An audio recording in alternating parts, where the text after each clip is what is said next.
मा असाब मिन मुसीबतिन इल्ला बिइज़्निल्लाह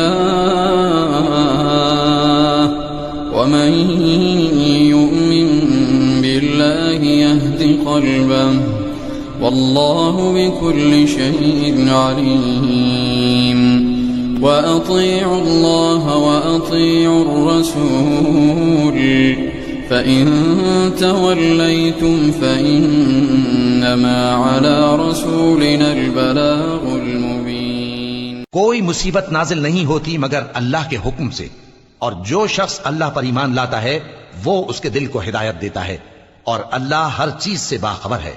और अल्लाह की इताअत करो और उसके रसूल की इताअत करो, बस अगर तुम मुंह फेर लोगे तो हमारे पैगंबर के जिम्मे तो सिर्फ पैगाम का खोल खोल कर पहुंचा देना है। अल्लाह जो माबूद बरहक है उसके सिवा कोई इबादत के लायक नहीं, तो मोमिनों को चाहिए कि अल्लाह ही पर भरोसा रखें।